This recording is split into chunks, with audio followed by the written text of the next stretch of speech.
Bienvenue dans le podcast des sages et moins sages transition de vie. Je serai votre hôte, je suis Brigitte André, une des pionnières du self-leadership depuis 1988 et je vous invite dans ce podcast à découvrir toutes les petites transitions à réaliser pour être un peu plus soi tous les jours.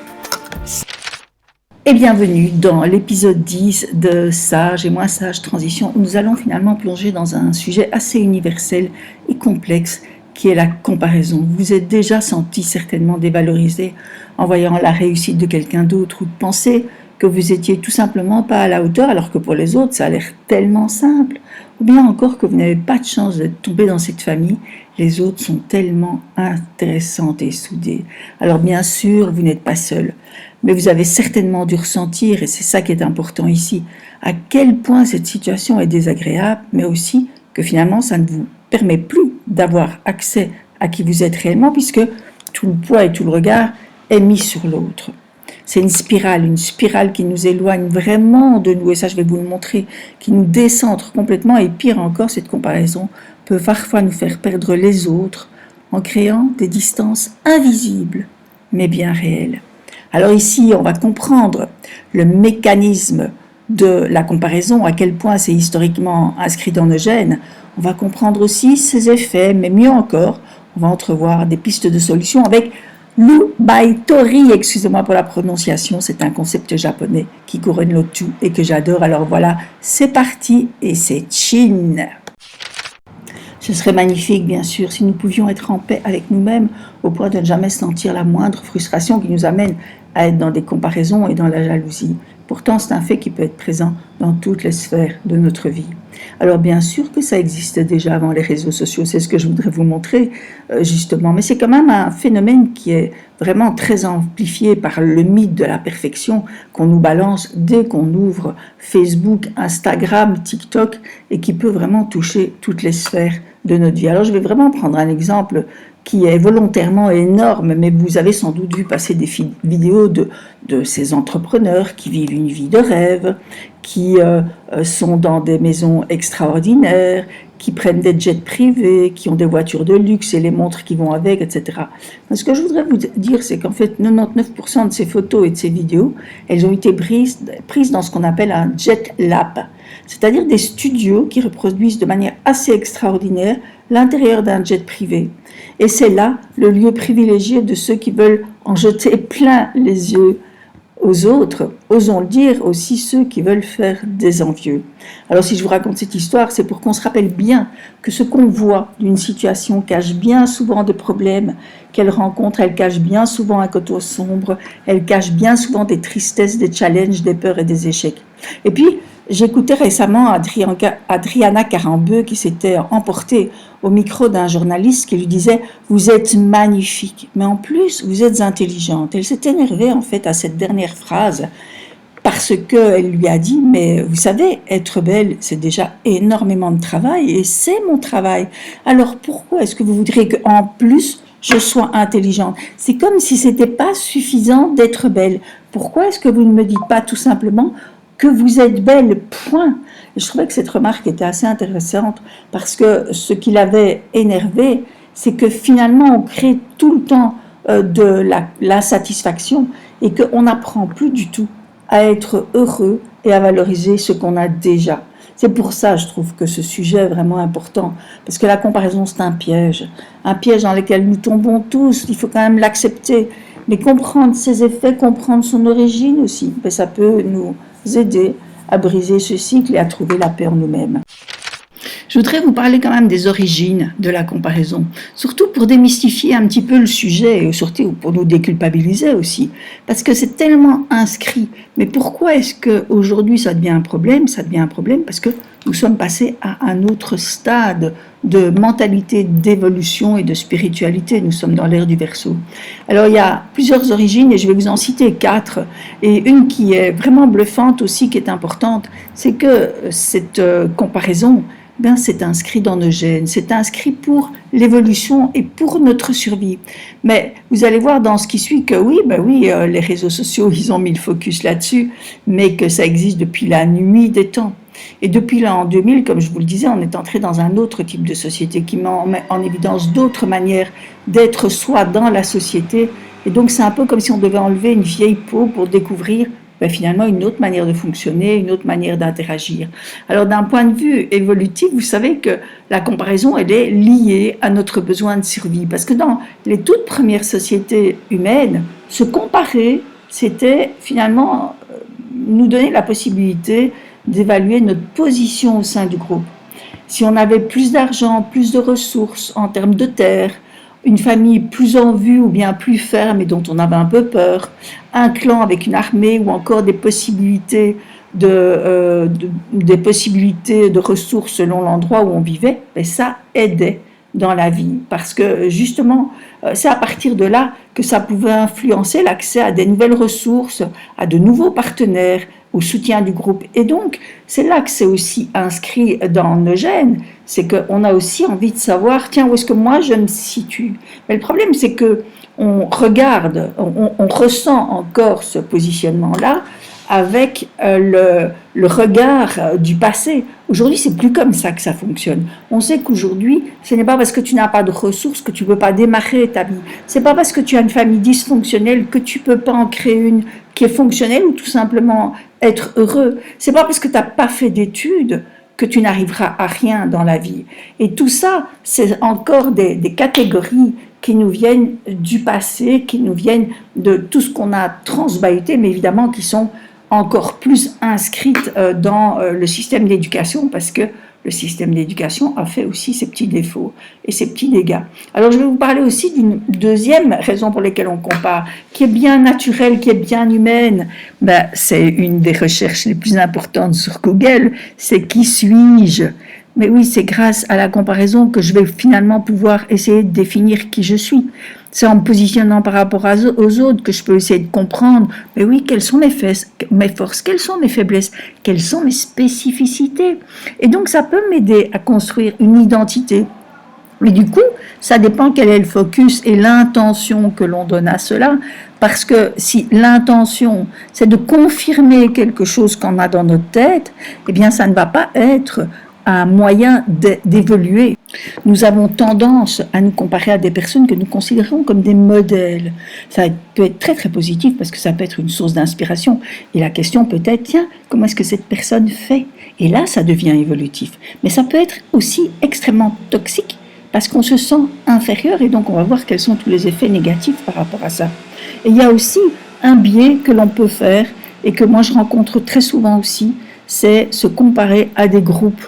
À nos groupes d'amis, nos groupes de famille, des associations dans lesquelles nous sommes, nos familles, et de se dire ah ouais, mais eux ils sont bien et nous pas. Alors peut-être qu'effectivement vous avez la possibilité de repérer des dysfonctionnements dans les groupes et c'est parfait.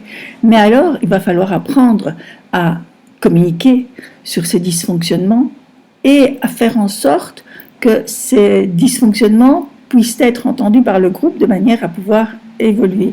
Ou sinon, on tombe dans quelque chose de toxique qui est la critique et l'insatisfaction molle, comme je dis, ça veut dire que on va soupirer, on va être fâché, c'est toujours la même chose, alors qu'on n'apporte aucune solution tangible et aucune solution intéressante pour que ces groupes, peut-être, puissent évoluer. Maintenant, c'est pas parce que vous voulez évoluer qu'un groupe doit absolument évoluer. Et ça, c'est tout le rôle de l'humilité, bien entendu. Une troisième origine de la comparaison, mais c'est évidemment la compétition et l'ambition, c'est l'esprit de compétition. La société moderne, elle valorise la compétition, même si on voit qu'il y a quand même des progrès qui sont faits et que dans les écoles, on apprend plus nécessairement à valoriser pour avoir de meilleures notes par rapport aux autres, mais pour pouvoir se dépasser par rapport à soi.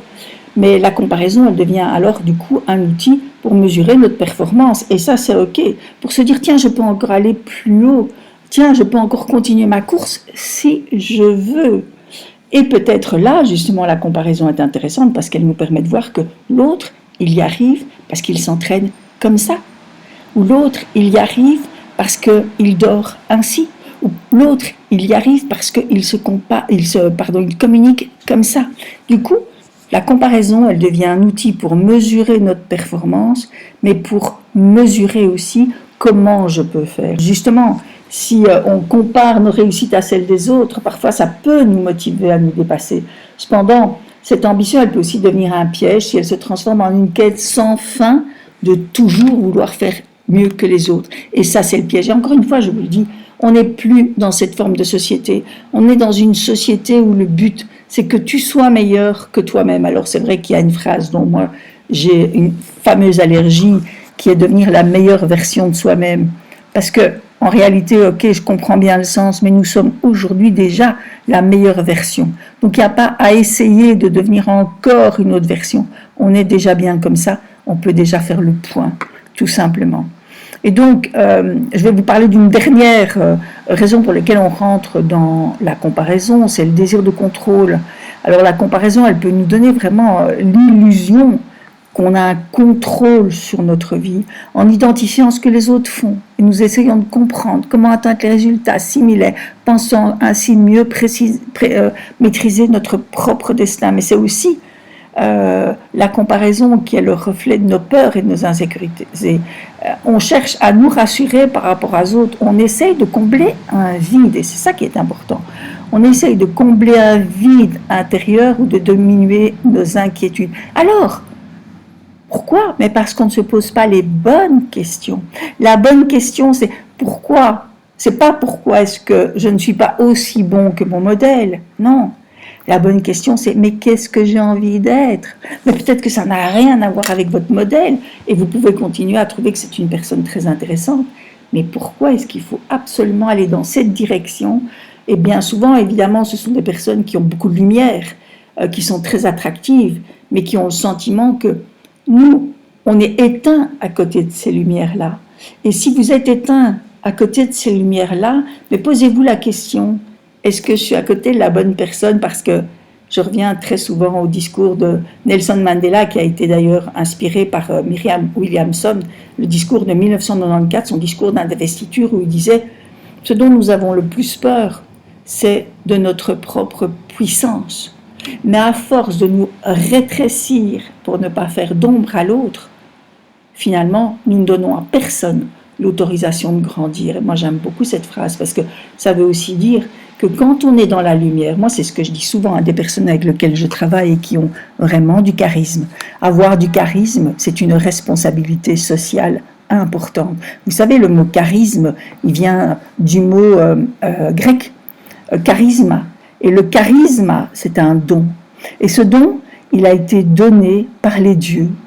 Et pourquoi est-ce qu'il a été donné par les dieux? Il a été donné par les dieux pour que tu puisses le restituer aux autres.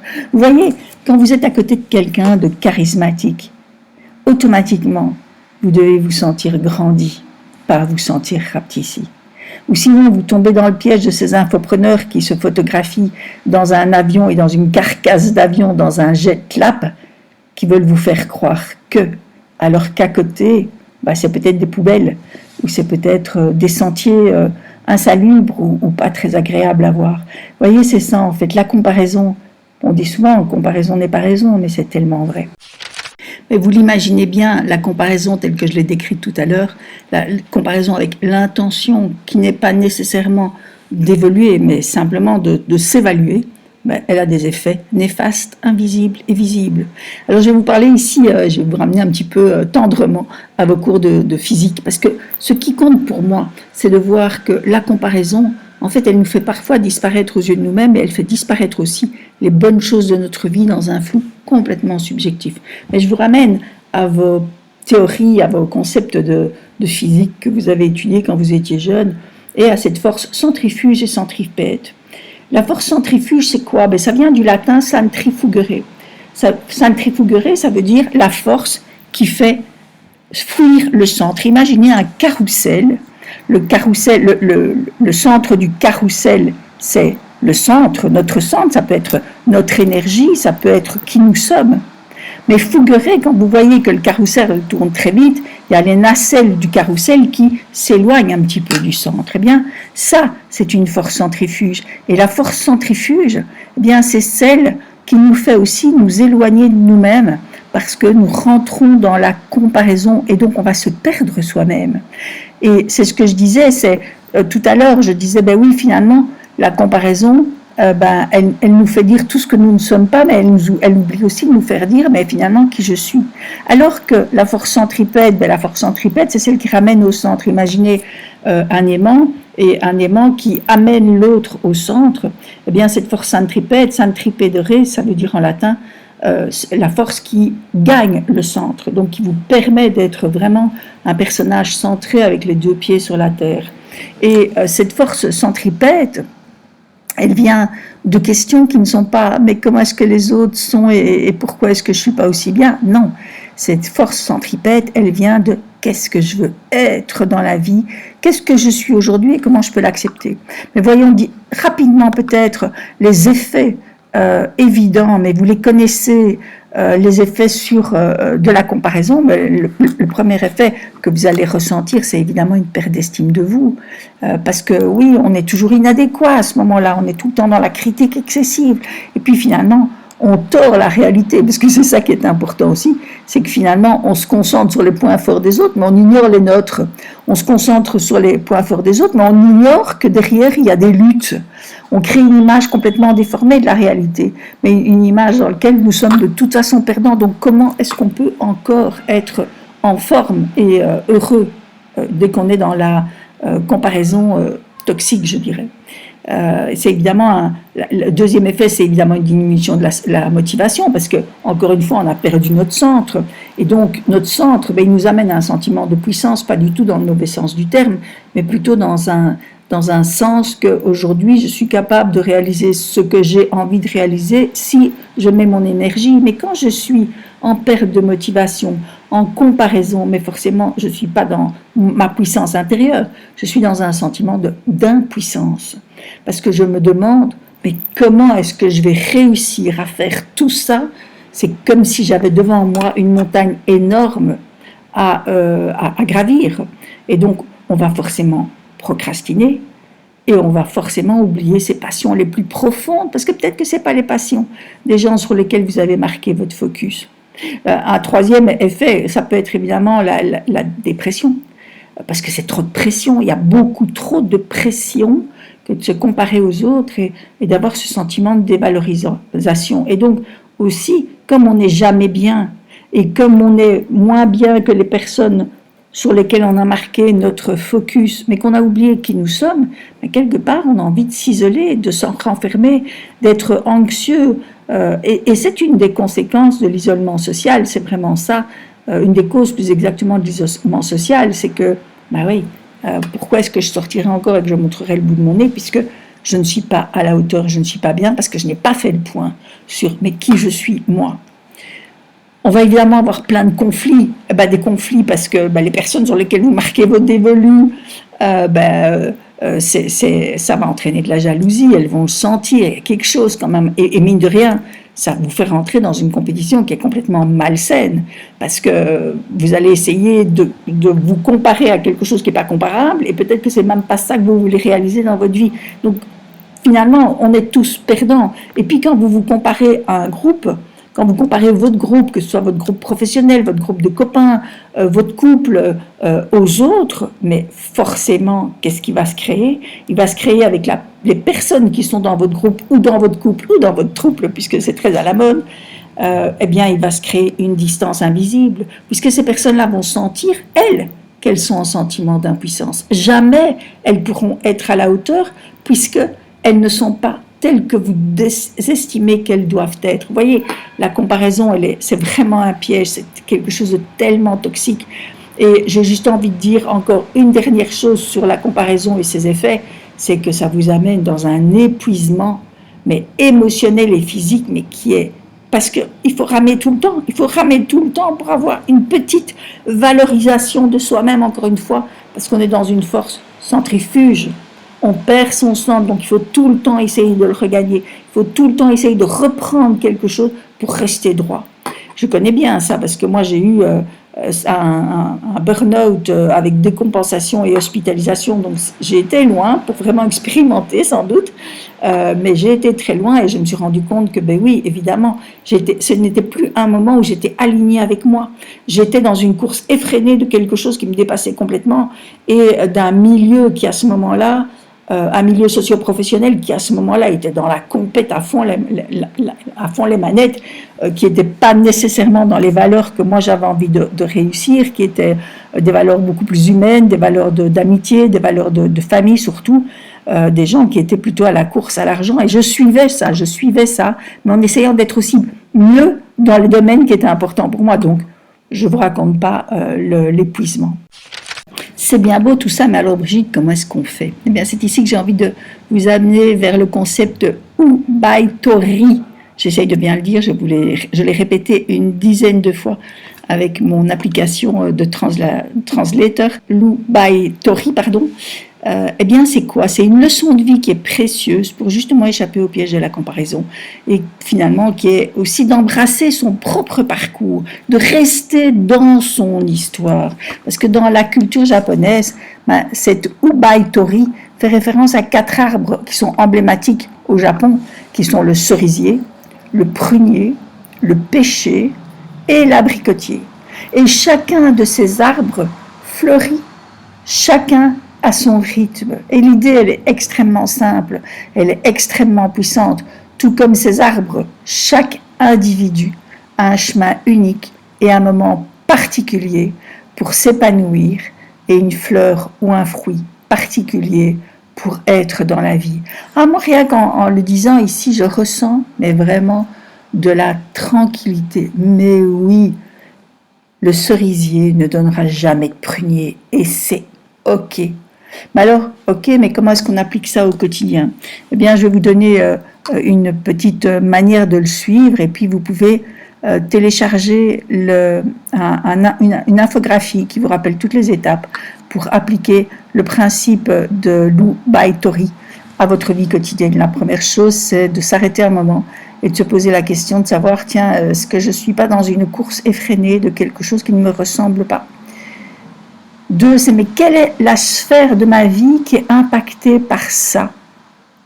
3, c'est justement où est-ce que je suis dans cette sphère-là et où est-ce que fondamentalement j'aimerais être? Quel est l'écart entre ce que je suis aujourd'hui et ce que je souhaiterais être? Et dans cet écart, c'est vraiment de faire la part entre qu'est-ce qui est sous mon contrôle et qu'est-ce qui ne l'est pas. Si une des choses qui vous insatisfait, c'est que vous n'avez pas une taille mannequin alors que vous rêvez d'être un mannequin, mais désolé, ça c'est quelque chose sur lequel vous n'avez pas de contrôle et il faudra simplement l'accepter parce que ça veut dire aussi que si on écoute bien la culture japonaise, l'Ubaitori pour vous, ce n'est pas d'être mannequin, ou c'est peut-être de vous imposer comme mannequin petite taille, mais c'est certainement pas de regarder tous les mannequins qui ont 1m85 et qui ont une aisance pour marcher sur les podiums qui n'est peut-être pas la vôtre aujourd'hui, mais vous pouvez le développer et vous imposer comme mannequin petite taille en développement, une aisance, en développant toute une série de choses qu'il faut peut-être pour être mannequin, et là ça devient intéressant.